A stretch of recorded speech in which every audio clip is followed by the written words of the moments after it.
And we're holding, like we said before, on page 3, in the middle of Ois Beis, also page Mem, and we're holding on line 22, and we're speaking about that we give over to the Ansha Malchama special koiches miyuchadim, and that's the level of midas hanetzach that we transmit to every single Jew. That's the ones that are actually fighting the war. We give them over the midas hanetzach of the king. So he's going to explain now about this midah of netzach, this midah of victory that the king has. Line 22, like he explains in the series of the Mamorim of the Yartzeit, that we see by a king of flesh and blood. There are treasures that he collected and he gathered personally, and in addition to those that he, even more so, the ones more than just the ones that he gathered personally, treasures of great wealth, that were gathered and collected over many years, generation after generation, through his forefathers, which were also kings, that was never used for any purpose. Not even was it used for not only for his own personal usage. It wasn't even used for running the country. The Yisraelim is even more so. Not only was it not used, but doesn't even appear. It's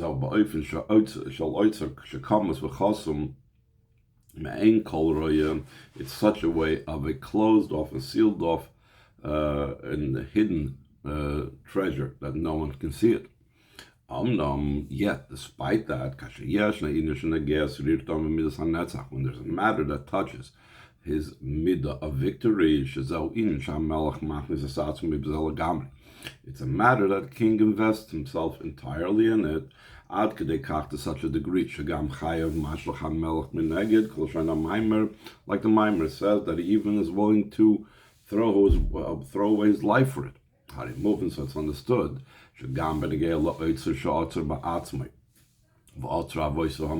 Also concerning that treasure that he collected himself and that his forefathers, the kings, collected. Top of page Mamalv. It was concealed and sealed off from the eye of any person to see it. He acts in the total opposite of the way one was acting with these treasures. He completely gives it away to the soldiers through the officers, so they fulfill through the treasures that they are given their job and mission in being victorious in the war. So in the Netzach Yisrael, that's the idea of the Netzach of Yisrael. It says the everlasting one of the Jewish people. There's an expression using that for Hashem. What does it mean, Netzach Yisrael? Why would we call it the Netzach of Yisrael? So he says, the Hainum, the Inyan on Netzach, the idea of victory, that midah of being victorious, the way it's by the king of above, it's connected also together with the victory by the Jewish people, because they're bringing the victory is part of the king's victory, that he is willing to do anything for that. And this treasure, that even the king doesn't use it for all the matters of his reign, as opposed for the sake of war. The king gives it out in the way of totally spending it without any limitations. What is that treasure in the service of a Yid? That's called Yir Shamayim. Concerning this, the Chazal say, everything's in the hand of heaven except for the fear of heaven, because it becomes specifically done only a human being is the one that determines the idea of the Yir Shamayim. So it's done through them and by them. And the Maimer, the Friedrich Rebbe, and the Hemshech continues to explain what is the idea of the treasure in the spiritual sense. We explain what the treasure is within the Yir Shamayim. What's it above, the level of the treasure?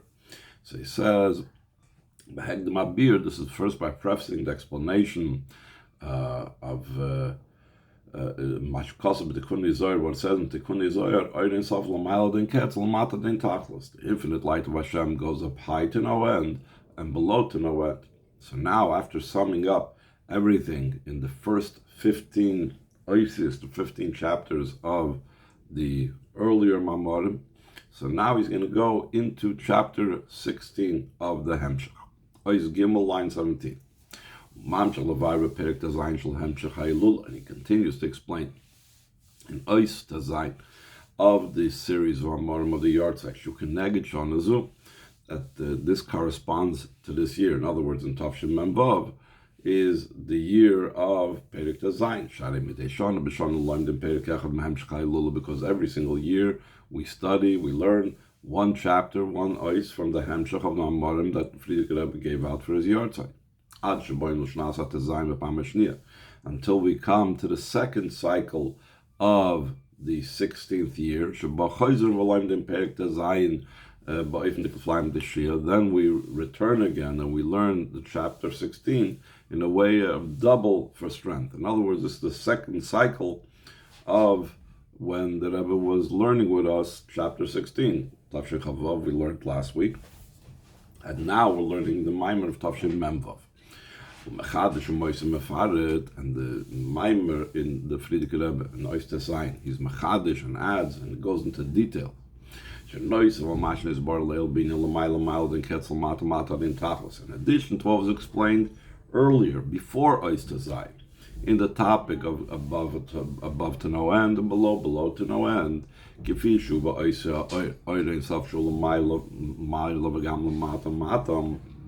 the weights in the same light, the Oirin Sof, that very light itself is something that is above and also below. So in the level of the transcendent Giluyim itself, in general, the idea of Makif, it's transcendent. That shows on a level that's very high above, very much removed. The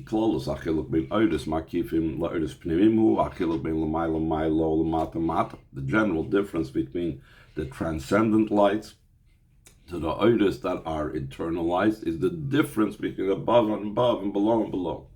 So, to a certain degree, we could say that L'mayla Den Ketz is talking about the oir makif, and L'mata Den Tachlis is the oir pnimi. Comes Perek Tazayin, and it says deeper. In makif itself, there's the level of L'mayla Den Ketz, L'mata Den Tachlis, because there's two levels of makifim.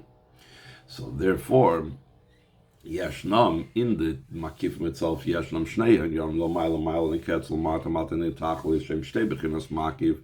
There's both aspects of above to no end and below to no end. These are the two levels of Makif. Makif Der Yosher, Makif Der Chayzer. The Makif of the direct light and the Makif of the rebounding light, which is another term for Makif HaKarev. The Makif that's close, so that has a connection with the light that comes in directly and is nichnas and apnimius. And there's the distant Makif that has to do with a rebounding light. It returns milmata, and so on. Maybe Dugmazem Me'arav. Top of page Membeis, he brings the analogy and the metaphor of a teacher that gives over an idea to a student. And the following Perek Yud Zayin, he speaks about how these two levels of Maila and Lamata have to do with the idea of the spheres. So now he's going to get into the idea of Spheres HaKeser. So he says in line 4, by prefacing the idea, the way it's in the language of Kabbalah, In general, makif, without even going into the two different levels of makif, that's connected with keser. On it's known, keser gufa nechlak l'shtei bechinas. The keser itself is divided into two levels: atik yoimin v'arich ampin. There's the pnimius keser, the higher level of keser, and then there is the lower level of keser, known by these two names. Like it's explained at length in the Arizal's writings and Eitz Chaim, etc. Why is Atik Yemen called Atik? Shenetak v'rochik. Atik means it's uprooted, like the Hamatik Harim. He uproots mountains. It's distant. It's far. It's a makif that's rochik. What does it mean, arich ampin? Shekvar nimshach v'shayich lebchinas anpin yoimin. Anpin is the level of faces. Arich ampin means they're long. They're without limit. They're not as limited. They have an unlimited state. But the very fact that it's faces, which also relates to the idea of yoimin, because both a face and a day is about revelation, so it has to do with the level of Ze'er Ampin and the Yoimin Eloin of Atzilus. It has to do with the revelations of Atzilus already. But it's very big, it's long, so it's connected with Atzilus, but beyond Atzilus. That sounds like Makif HaKorev. It's a Makif that's close. It is a Makif Shnikl B'Shem Makif HaKorev. The Yuvin Zagam B'Moshel Mol Mata. This is also understood in the Moshel from down here below. Adla Mata Mata, until we can find this Moshel very much below. Like it's explained in the Torah of the Alter Rebbe.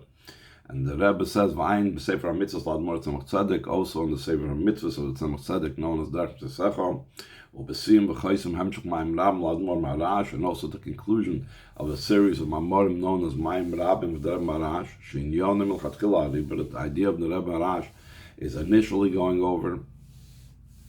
So all these places he explains the difference between the close makif and the distant makif is like the difference between clothing and a home. Even a garment, even clothing surrounds and encompasses the person. Still in all, a levush is a garment, is a close makif. First of all, literally, it's close to the person. It's on his body. But also, even more so, that the garment is according to the measure of the person's body. It's tailored according to the body. A person cannot wear a garment that's too small on him or too big on him. It's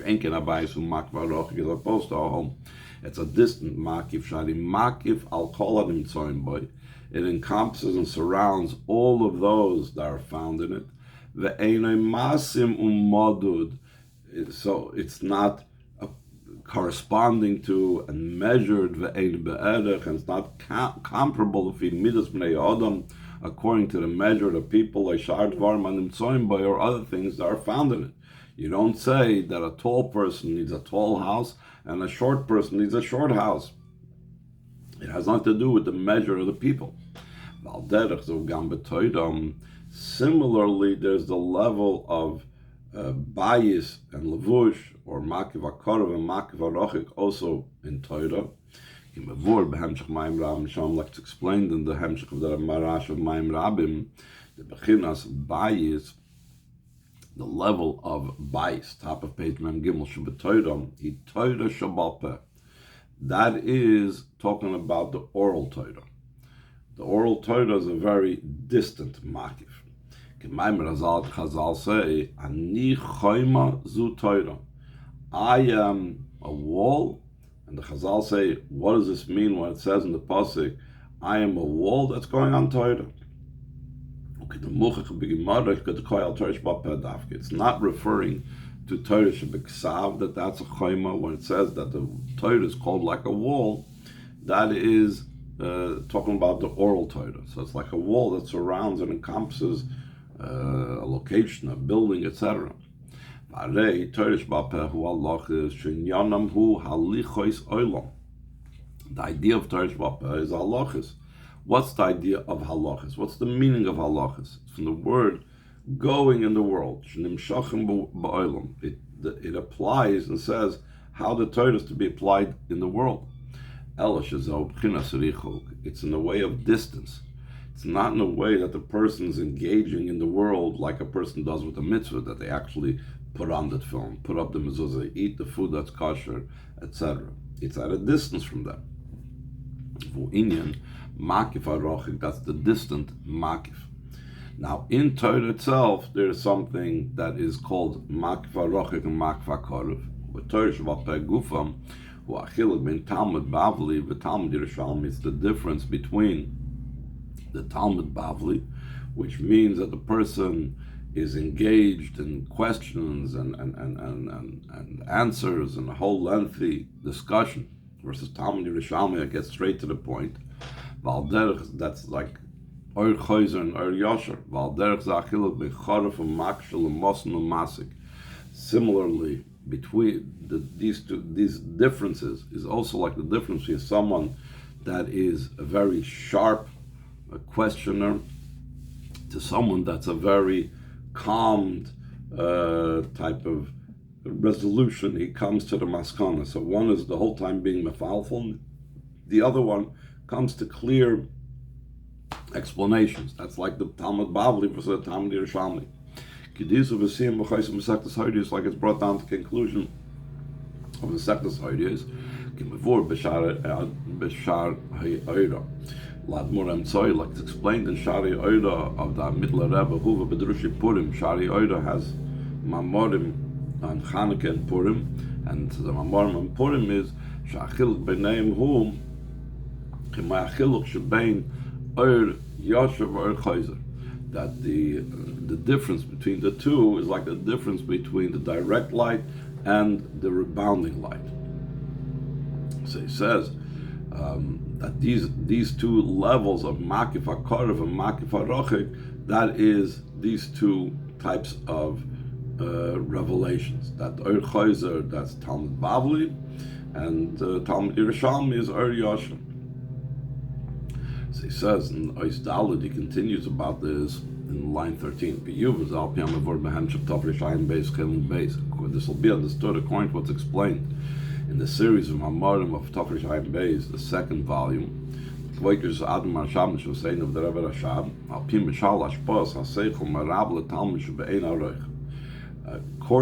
to a mashal of how a teacher teaches a student, when the teacher and student there's no comparison between them whatsoever.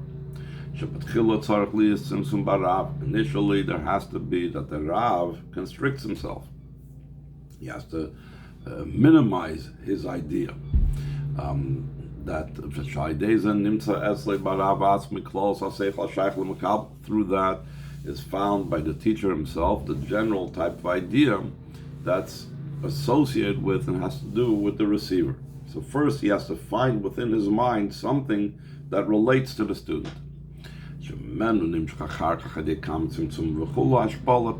Once he finds a part of the idea that's applicable to the student, so now he needs to translate that and draw it down and constrict it in such a way that it can be transmitted to the student. And he explains over there, the idea, the mind, the way it's that concept that is associated with the student, the way it's still in the teacher's mind, even though it's in a state of concealment, it's a state that's transcendent because he hasn't yet tailored it and brought it out into the world of the student. Still in all, the term that he uses is it's the concealment of the revelation, meaning it's a level of concealment that is applicable to and has a shaykhus with becoming revealed. For that reason, through many constrictions, eventually from that part of the idea of the student, what's applicable to the student in the Rav's mind, eventually, through many constrictions, it will come down dashba. Why do we say it's concealed? It's concealed not because essentially it's something that's hidden, but it's only in comparison to the receiver, it's considered closed off. As opposed to the essence of the idea in the mind of the teacher, that is beyond the student's ken at all. Top of page Mem Gimel, Mem Daled. It has no shaykhs with the world of the student. Valpiza Nimtza, according to this, comes out. Even in the mind of the teacher, even after he constricted himself, there's the two levels of makif, like he's about to explain. That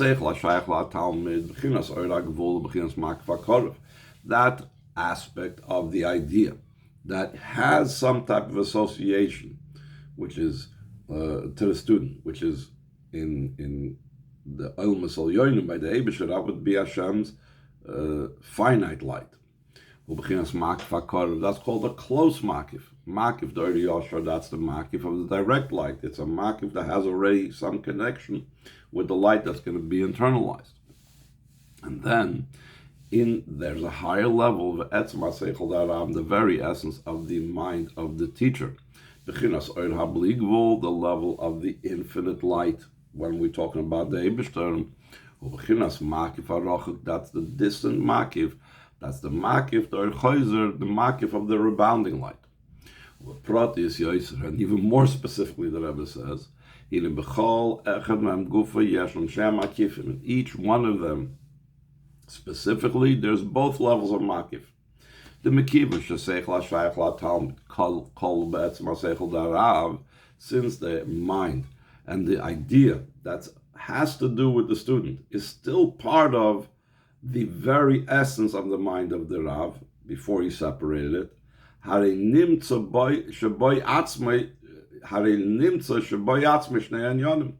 That comes out in the mind of the Rav itself. There's both components even before he consciously separated it. On its own, it's that thing that is applicable to be a close makif. Because of its being part of the essential intellect of the Rav, that's called a distant makif. So too, it's in the essence of the mind of the Rav. That also the Mekivim Shaideatzimtzum Hunoisen Mokim L'Seichel HaShaych L'Mekabel. Since through the constriction, that allows for him to relate to an idea that has to do with this, with the receiver, in the Mitzad Inyan Zeh Shaboy, from the perspective of this that does relate to the student, Shenoisen Mokim L'Seichel HaShaych L'Mekabel, that he leaves place for an idea that has to do with the receiver, he also has the advantage of being the close makif. So the Rebbe explains it as follows. The general idea in this is, even when the idea is found by the teacher in a way of concealment, that's similar to the idea by the Eibishter that's above to no end. In that Lamaila den Ketz, there's both components of above to no end and below to no end. Just like the essence of the Seichel has the way it is, it's a distant makif and the rebounding light. The more he goes into the idea, he becomes more separated and concealed from his essence. That's the idea that he's above to no end. And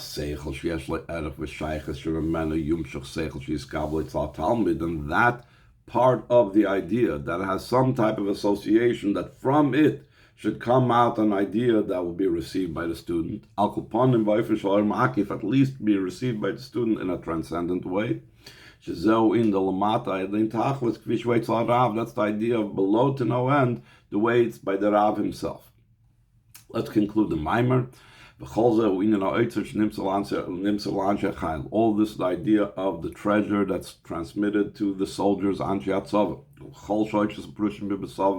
like all the three meanings of the word tzava. One is from the word army. That's why the Yidden are called the army of Hashem.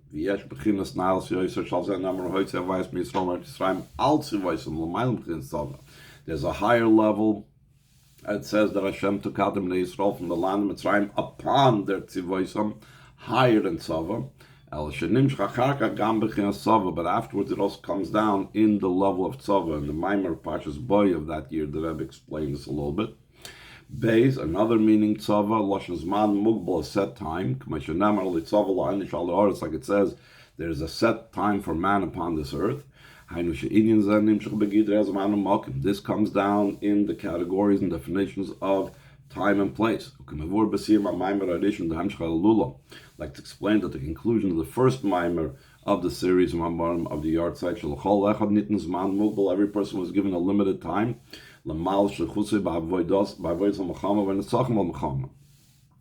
person was given a limited time to fulfill his mission in the service of the war and the victory in the war. And Gimel Tzava Lashon Tzivyon.